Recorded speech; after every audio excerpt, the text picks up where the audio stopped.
Yes, in the back. Thank you very much for your lecture. It was really interesting. I have a question regarding the search for truth in the American people.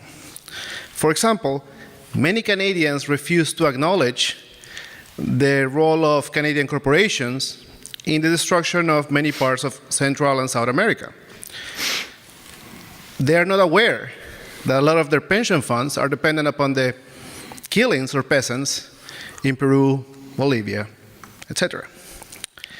Now, my interactions with many of your countrymen and countrywomen showed me that many US citizens don't care where their troops are standing at the time or what their foreign policy is shaping to be.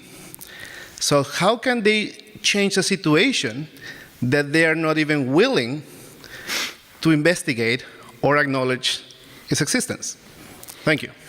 Well, I mean, I think you described the situation accurately, and I think the answer is that, this is not a good answer, but the answer is that Americans are going to have to become more cognizant of where the troops are and what they're doing and what it costs and what the consequences are. What's the likelihood of that happening? Not great. It's one of the interesting things about the American understanding of U.S. history is an abiding presence for, I guess, what perhaps many Americans would call a hopeful or optimistic view, but I think I would call a sanitized and exceedingly selective view. You know, the events that count and the events that don't count. Or maybe it's the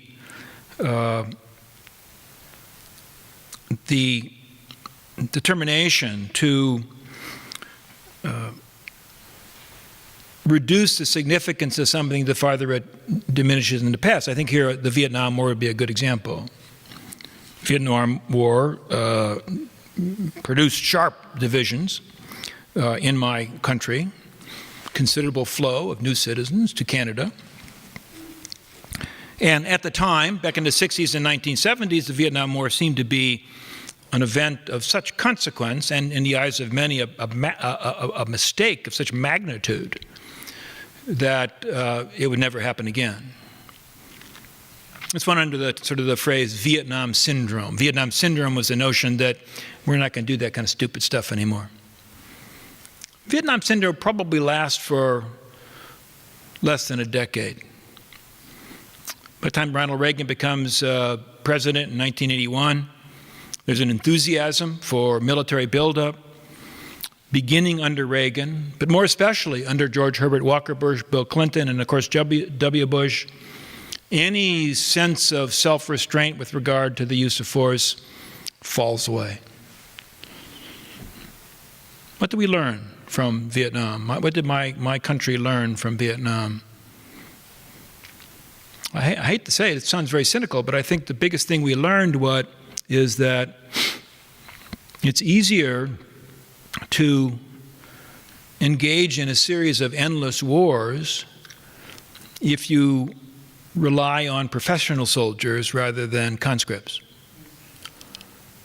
So we radically revised our military system in the wake of Vietnam to what we have now. We call it the all-volunteer force. And I think this force, which of course doesn't actually win, I define here winning as to achieve the political purposes for the conflict that you're engaged in. It doesn't matter if you kill a bunch of people. It doesn't matter if you win battles. Do you accomplish your political purposes? We have supposedly the greatest military the world has ever seen. We do not accomplish our political purposes. And yet the absence of serious awareness of that deficiency gets occluded by the fact that so few Americans actually have any stake in the game. That was a long-winded answer to a very good question. Yes, sir. Yes. Dr. Andrew, my name So I talked to him beforehand, and he told me he was going to ask an easy question. Dr. Andrew, my name is Anis Berry, and I have two questions. Islamic terrorism, that has taken over communism and communist danger for America or free world. Now, to what extent Islamic terrorism is really a danger for America and free world? This is my first question. My second question is regarding American bases around the world. Now, to what extent these bases are for maintaining American empire or hegemony over the world, or just to save countries where they are based, like South Korea, Japan, or Europe? These are two questions I have. So I don't think that, first of all, you said what danger does terrorism pose to America and the free world? I have to say that I come to question the utility of this concept of a free world.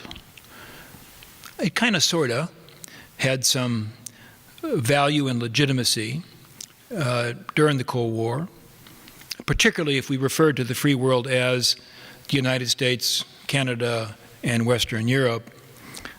But I think today the notion gets in the way of our understanding.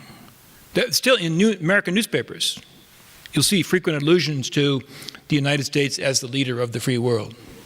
Or that somehow when Trump screws up, that somehow this is damaging to the free world. I think actually we'd be far, far better served if we would abandon that old Cold War construct and replace it with something new. I don't know, but at least not keep something around that really no longer, in my judgment, has any explanatory power. But your question was, does Islamic terrorism pose a threat to the United States? Well, minimally. I mean, 9/11 did happen. 3,000 Americans were killed. I don't know how many hundreds of $billions of economic damage was caused as a result of this episode. But the episode was, when you think about it, primarily a failure of domestic security agencies. You know, we didn't stop 19 punks from hijacking 4 airplanes. It was a failure of intelligence. It was a failure of domestic security.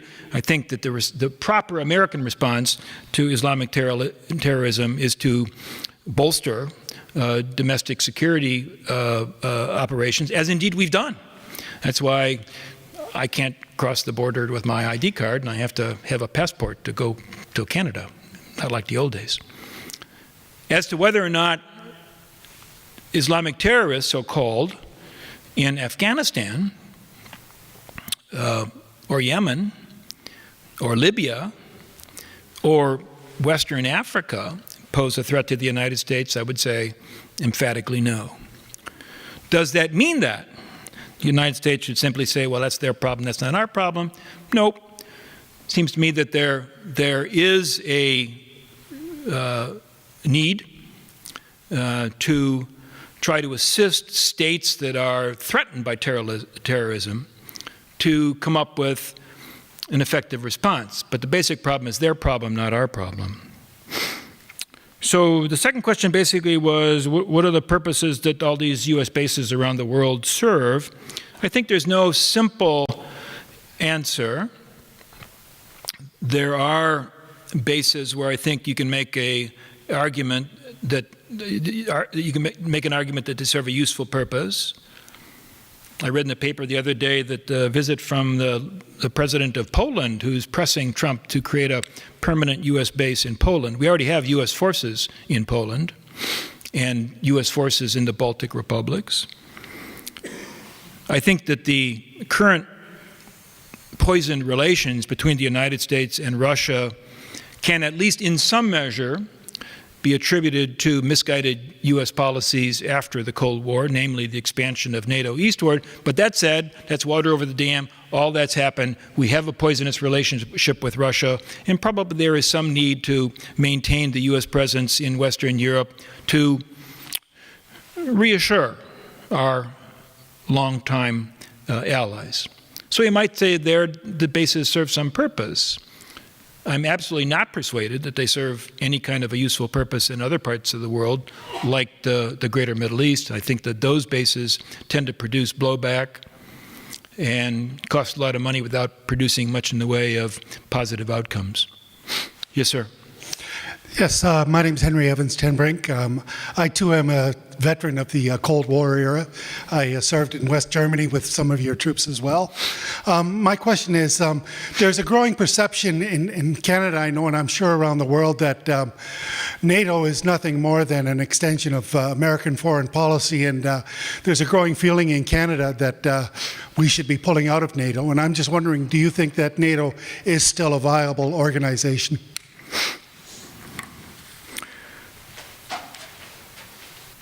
You know, if we were discussing this topic 5 years ago, 10 years ago, I would have said at that point that not only should Canada, not my business what Canada does, but I would have said if I was asked, not only should Canada pull out of NATO, but the United States should too. That is to say, after the Cold War, Europe, in the face of the Soviet Union's gone, the Russians were relatively weak. At that point, Europeans should have taken responsibility for their own defense. Why the heck should we in North America have to worry about that? At the time, however, that option never received serious consideration, and now we have the situation where we have this very negative relationship with the Russians, and the European countries, as far as I can tell, show minimal political will in order to sort of step up to the plate and defend themselves, unless you happen to be living in some place like Poland or Lithuania. And so, per force, I think we are obliged to stay. Now, whether or not that should apply to Canada, frankly, it wouldn't. If I were assigned a responsibility to define Canadian national security priorities, defending Poland would not sort of make the top tier. I think that the problems in the north are of far more pressing significance.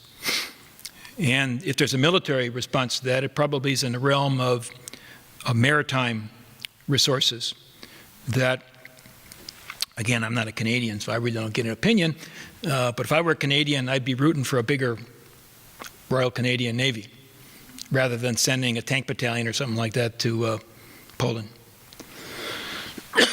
Excuse me.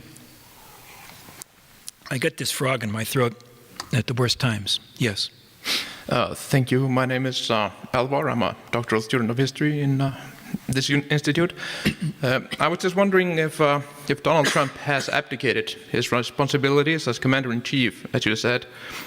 Who or what do you think is determining America's policy in the war for the greater Middle East at this point? Probably a sort of triumvirate of Secretary of State Pompeo, Secretary of Defense Mattis, and National Security Advisor John Bolton.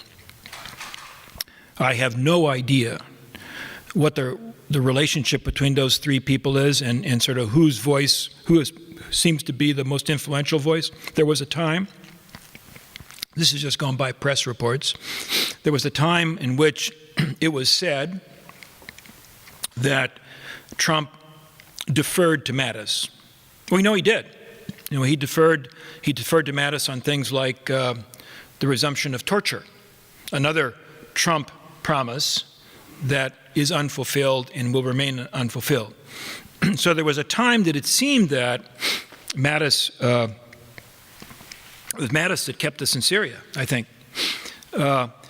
It's not clear if that's still the case.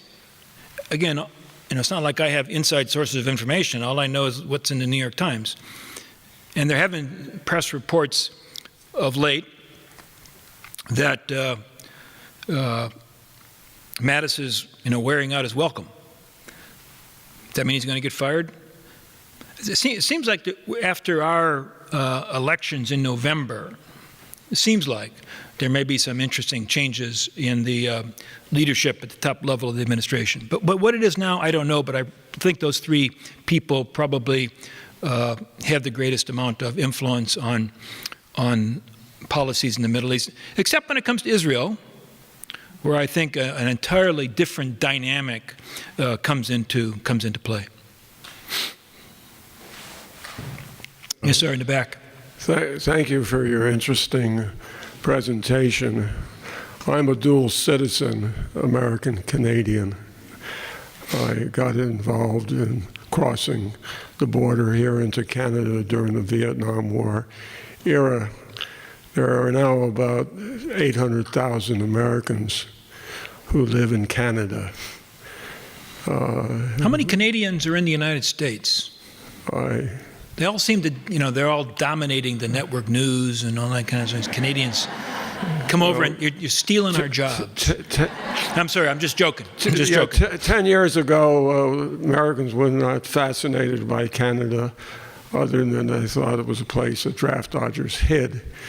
But now that the healthcare debate is somewhat concluded in the United States, Americans are much more aware of the benefit of a Medicaid for all concept of the national health care system in the States.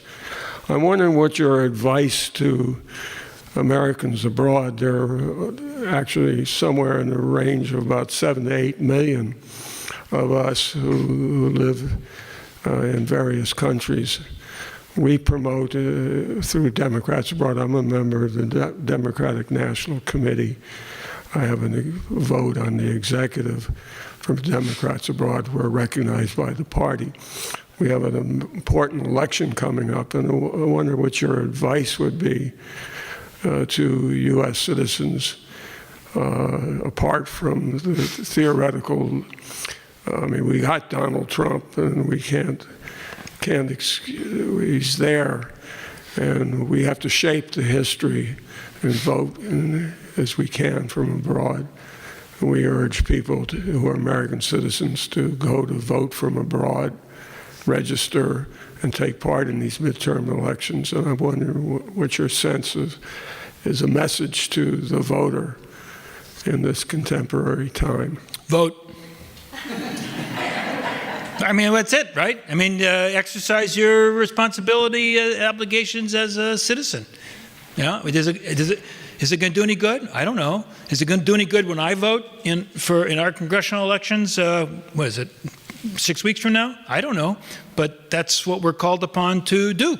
And one can also, if they wish to, become involved in politics in other ways. You can run for office yourself. You can contribute money. You can join organizations. That's what we need to do.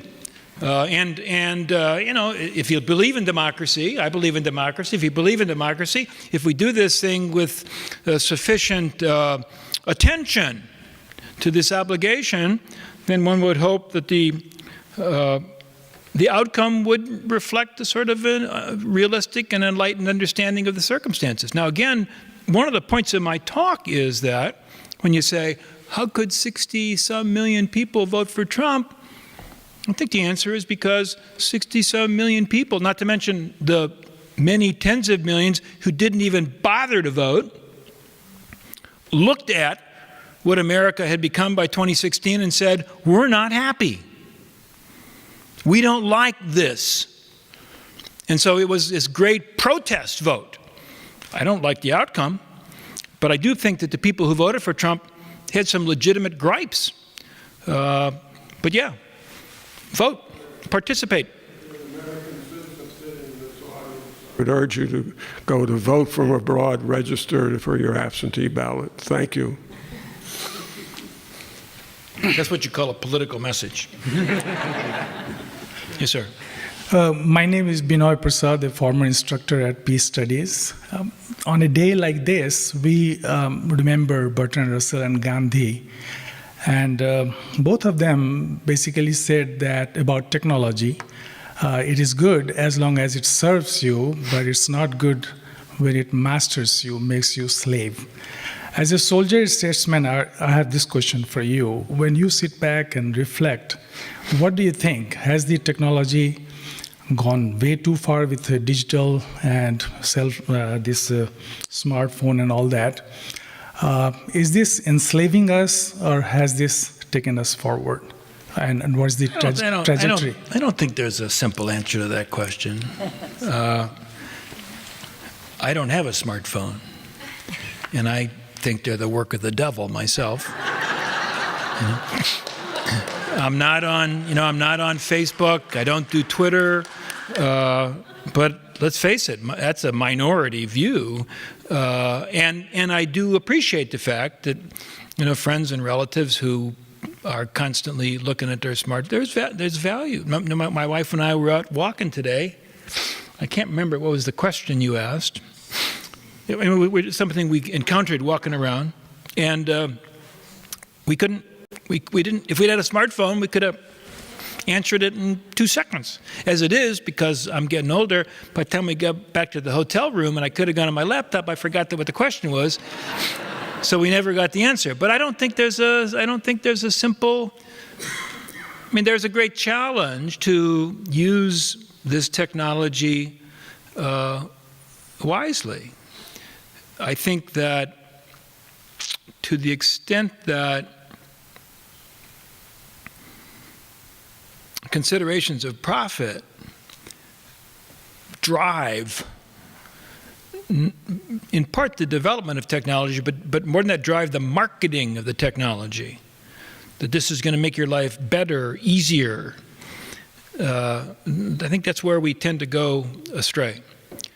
So, in a way, my vote is, at least to some degree, don't play the game. But that's a minority view. Yes? Thank you very much, Dr. Bacevich, for the lecture. As an American citizen, I voted third party for the Libertarian Party in the last election. I voted Green Party. Oh, so we're on the same boat. I had skepticisms for both major parties. But, as we reflect back on Trump's 2 years in office, we've seen that unemployment rate at an all-time low and the stock market making new record highs. At the same time, we fostered a summit with North Korea. So do you think these are consequences of the Trump administration and its policies, or do you think they do not deserve credit and it is the work of Congress as a whole? Well, I'm not an economist.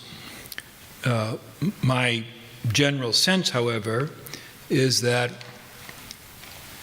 the economy sort of follows a sine curve. It's good times followed by bad times, followed by good times, followed by bad times. I know that decisions made by the president or by the Federal Reserve Bank or by the big investment banks certainly affect, how deep the dips are and how high the peaks are. But I think that presidents are not, in particular, primary determinants of the economy.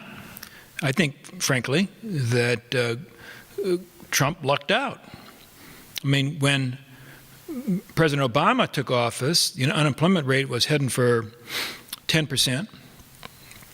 And by the time President Obama left office, it was down at something like 4%, I think. Does he deserve credit for that? Well, kind of yes. Kind of yes. Does President Trump deserve credit for the fact that that trend continued? Well, I guess kind of yes, but not particularly.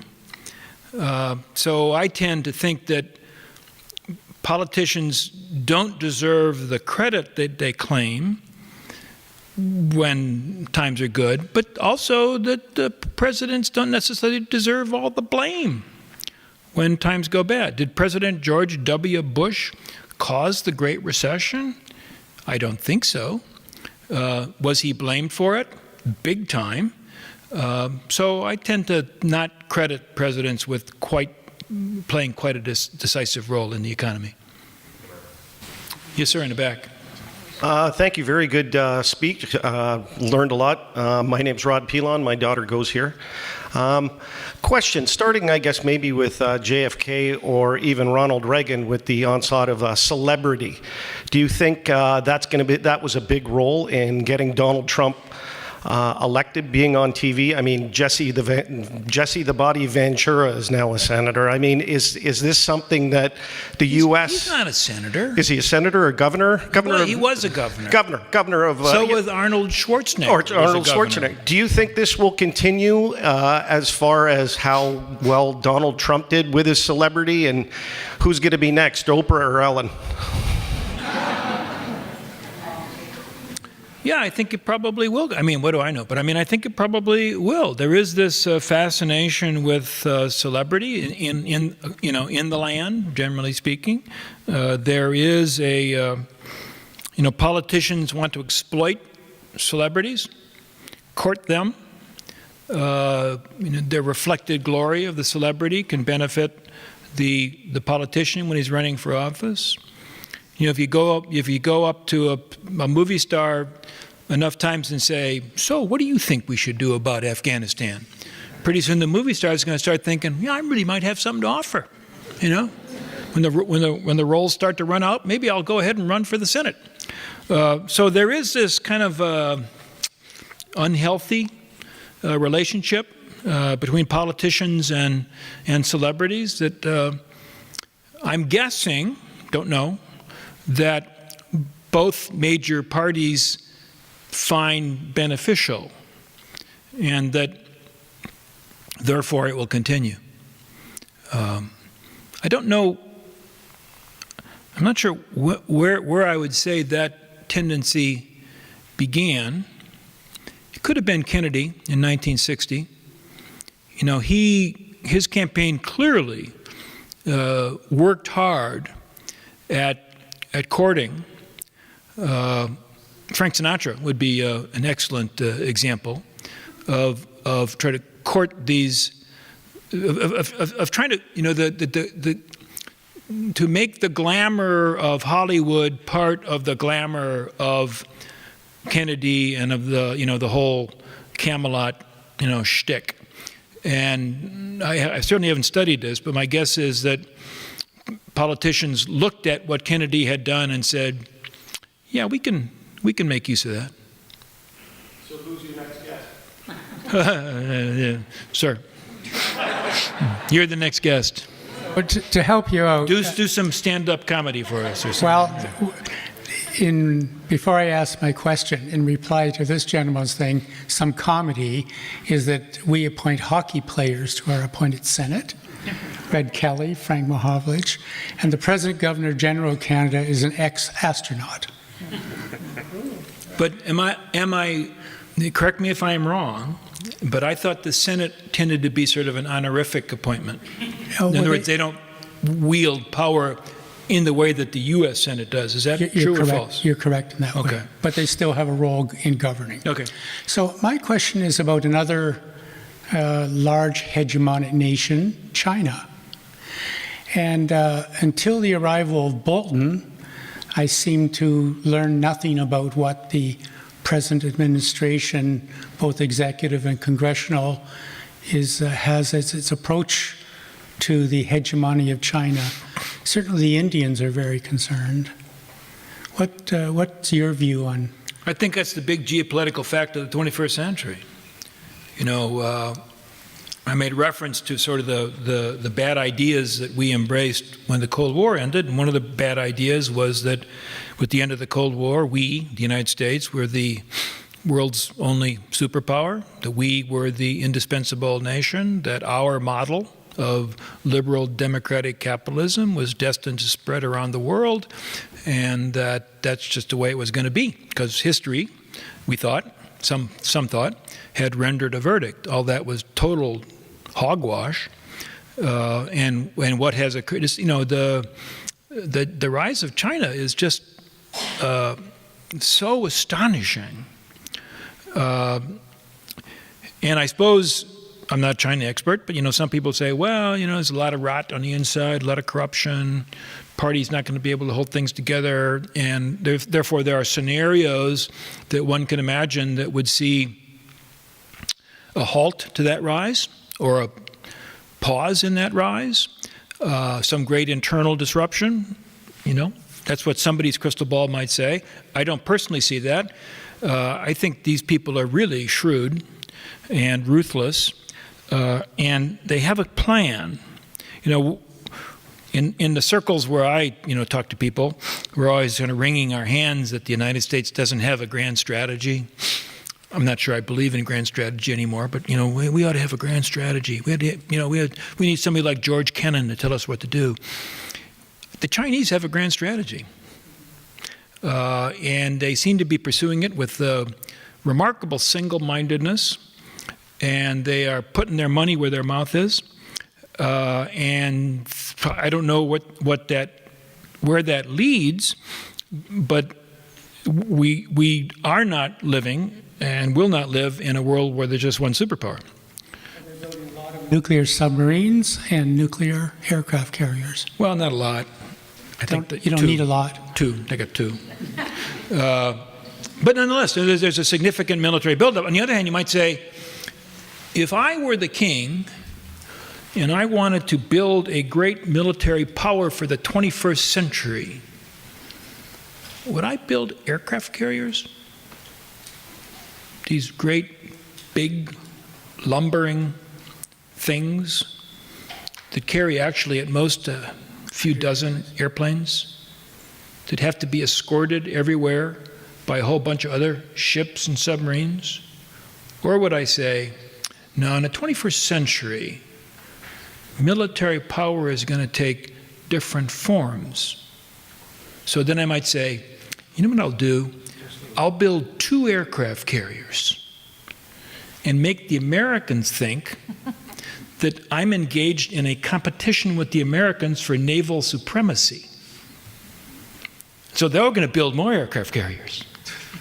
And then I'll actually be doing something totally different that will capitalize on emerging technologies and provide my country with striking power, defensive capabilities that will transcend what aircraft carriers, it's really a technology that dates from the first third of the 20th century, that they can do.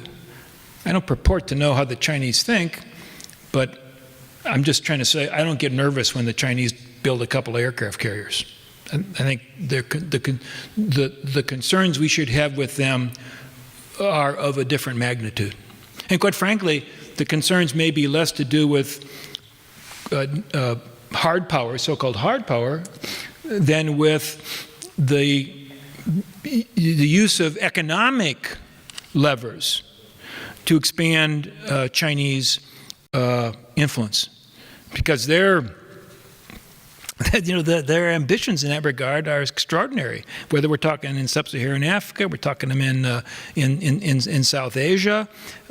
We spend $3, $4, $5, $6 trillion trying to pacify Afghanistan and Iraq and places like that. In the meantime, they're making friends and influencing people in all kinds of other parts of the world. It seems to me it's pretty darn shrewd. Yes, sir, in the back. I have one question and a comment to make. The question is about the polarization that we have seen, this big polarization we have seen in the US, and not only, probably it affected Canada, the last election here in Ontario. Do you think that this polarization will be smoothed out? That this what will be smoothed? This polarization. Polarization. This division that the angry parts, the U.S., after Trump, or is going to be manifested in different ways, like violent or who knows what. I fear that... And I have a comment before I finish. Okay. The comment is, you started with the end of the Cold War. You said that we blew it. Well, if I were the 1%, I would say, well, not exactly. That's why we fought the Cold War, so that will become, the 1% will get richer. So we did not blow it. Well, I'm not in the 1%. All right. The question was, will the polarization that exists in the United States continue or get worse or go away? My guess is it's going to get worse. Let's imagine if Trump either gets impeached or gets mad and quits or whatever. You think all the people who voted for him are going to say, "Oh, okay, we're cool with that. We think it's going to be great." No, they're going to be outraged.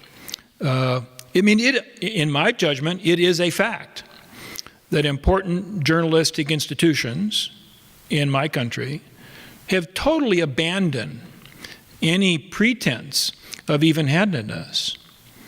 They want Trump out of office. That is the agenda of the New York Times. That is the agenda of the Washington Post. That is the agenda of some of these news networks.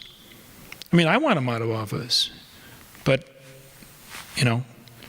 if they succeed, there's going to be a lot of angry Trump supporters who are not going to take that outcome sitting down. On the other hand, can you imagine that Trump gets elected for a second term?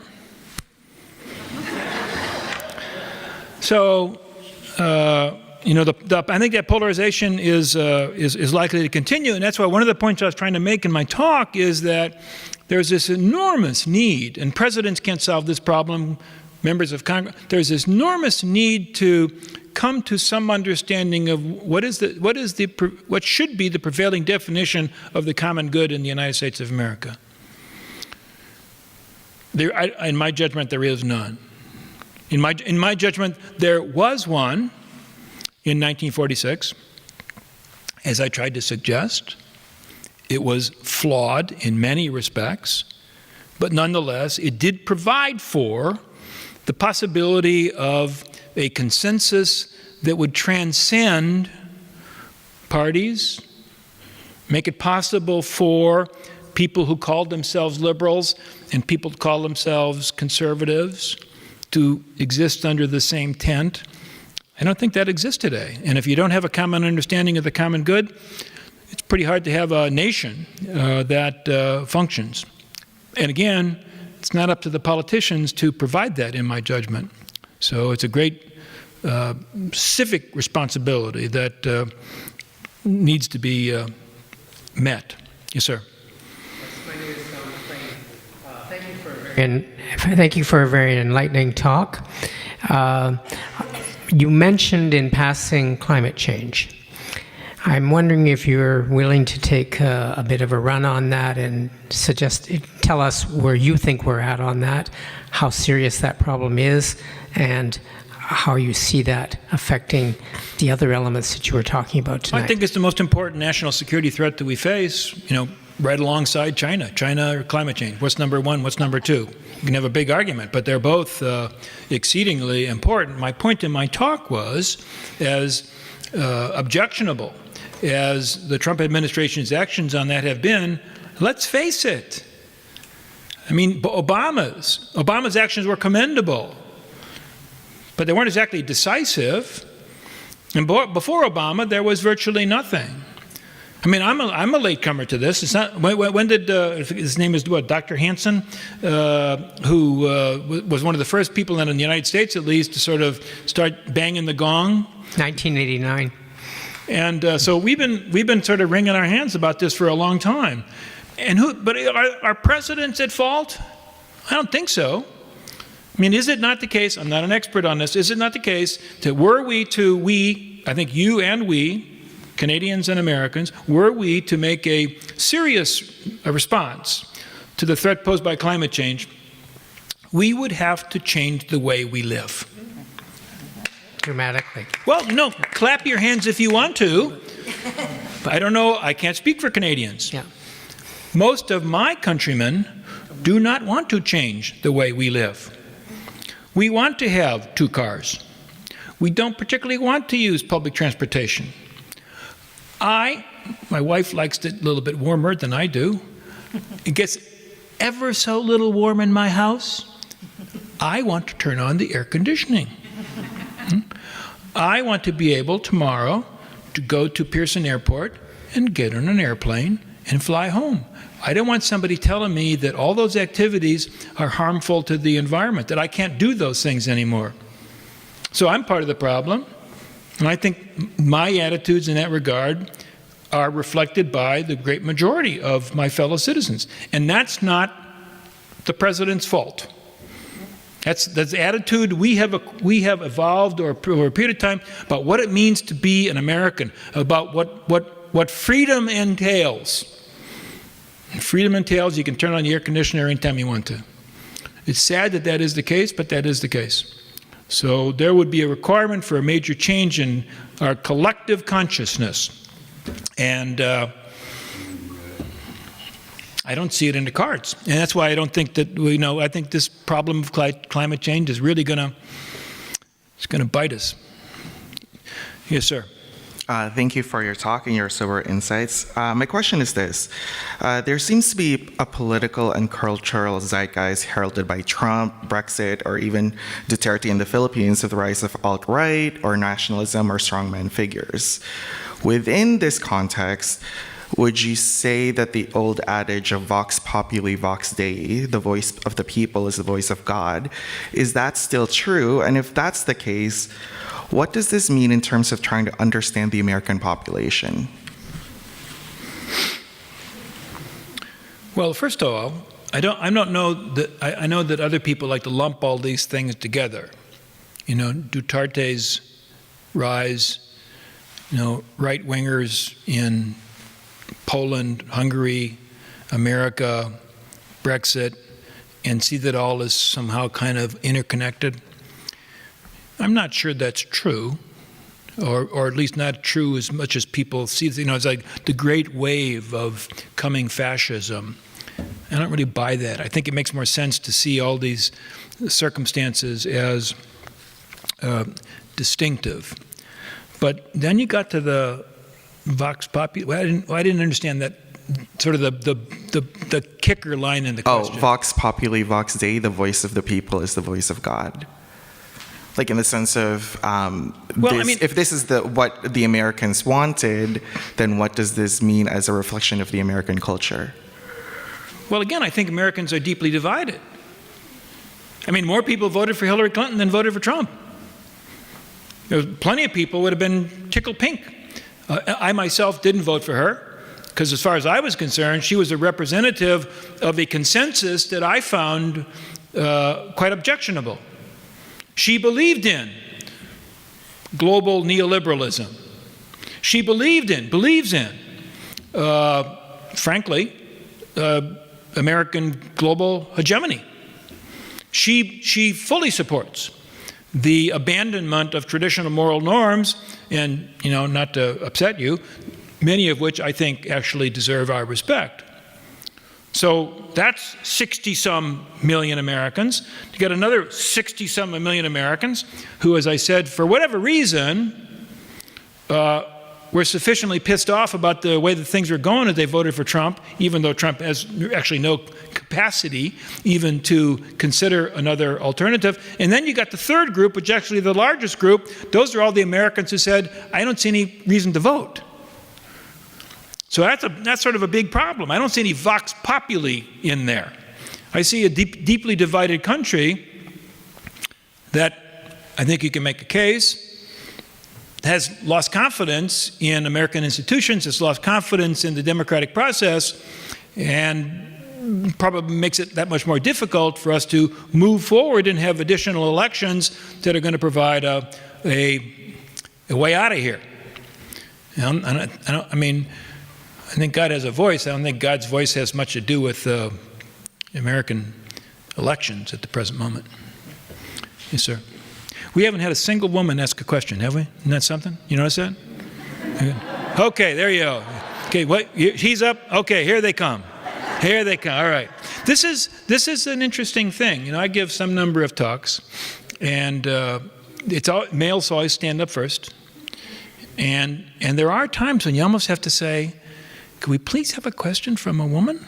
But now we got two, and we're going to be in great shape. My name is Jim Wilson. I graduated from here in I was about to say I'm a cross-dresser, so you're close. I came here at the invitation of a friend who is at the Bertrand Russell Archive, not having ever been in this building, not ever having heard of you, sir. And I would That's like to, okay. I remember that. And I would like to say that if you have not considered running for office, I would strongly urge that you do.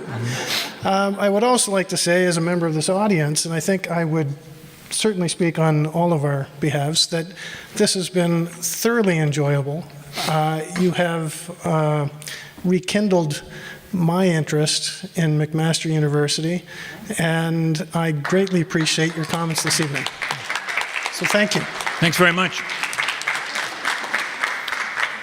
On my becoming involved in politics, it's clear it with my wife, and that's not going to happen. Yeah. Yes, ma'am, in the back. Great, thank you. I'm going to stay away from this. My name is Fahima. I'm an alumni of the political science and social work alumni at McMaster, and I'm just so glad to be here and listen to you talk. I've learned a lot tonight. I had a specific question more about the politics aspect. Now, I'm a huge voucher for voting as well, but I also know that while in America we have the Electoral College, right. In Canada we also have the first past the post system, and this system, a lot of people also lose faith in the voting process because you have a huge representation based on your region. So while the Green Party received 1 million votes, it only transferred to 1 seat in government. Right. So I'm just asking, how do voters have faith within the voting process if we have elements like the Electoral College and the first past the post system? And can we have true democracy if we only have 2 parties as well that we can really represent us? Well, you know, I'm a guy who values order and continuity. Or put it another way, I fear the loss of order and continuity and the instability that can result in that. So we have a constitution that goes back to ratified in what, 1789. And the Constitution creates this thing called the Electoral College as the mechanism to determine the outcome of presidential elections. I think the Electoral College is pretty stupid, but there it is. Now, if the Congress, in consultation with the American people, wanted to get rid of the Electoral College and have the outcome of a presidential election simply be determined by the number of votes, I would favor that.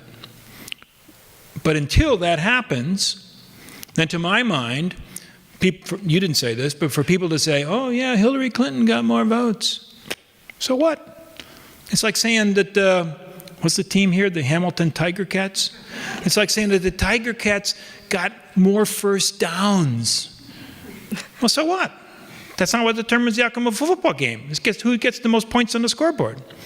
So there does not seem to be a heck of a lot of political support for that. Now, your point about a two-party system, I think both of our parties are deeply corrupt. I think the present controversy with our Supreme Court nominee is manifest that corruption on both sides. I don't know if is there any country in the world where politics does not corrupt to some degree? Probably not. Why is our politics? Why has our politics? Does the corruption in our politics take the form that it has taken? I think many people believe, and I believe, it has to do with the influence of money, big money. A problem exacerbated by the Supreme Court when they rendered a decision to basically let corporate money flood our system. How do we fix that? Different Congress? I don't know. You know, who was it that just said they voted for the Libertarian and I voted for the Green Party? I think between the two parties, they got like 3.5 million votes out of about 120 million cast. History of our country is not particularly amenable to third-party candidates. I wish it were, but it's not. So I'm not giving you an answer. I'm acknowledging, I think, the dimensions of the problem that you describe, and I don't know what a solution would be. I guess I'm simply saying, as objectionable as much of it may be, let us be very wary about sort of overturning the apple cart and seeing, what happens then. I fear that things could be even worse. Yes, ma'am. Okay, thank you. Could we have this be the last question, Nancy? Okay. Thank you. I'm curious, with your background and knowledge, how you feel about the U.S.'s stance in opposition to the International Criminal Court. Well, and Bolton made a speech the other day, but it wasn't like Bolton said, well, we've always been in support of the International Criminal Court, and now we're changing that. Basically, he said, we're still opposed to the International Criminal Court. I think that's foolish, short-sighted, but it's of a part with the American conception of itself, or maybe the national security establishment's conception of our role, that people like Bolton believe that maximizing American freedom of action serves U.S. security interests, and he probably believes that it actually serves global security interests. That anything that would hamper the United States in its use of power would hurt us and would hurt the world. I think it's an exceedingly short-sighted view, but it certainly was not. That's not an idea that originates with this administration. That is a tendency that, we ratify the treaties that we kind of like, and you people can do whatever you want. It's not a good inclination, but it's a real one. So I'm very grateful for your, presence here, and certainly for your excellent questions. Thank you very much.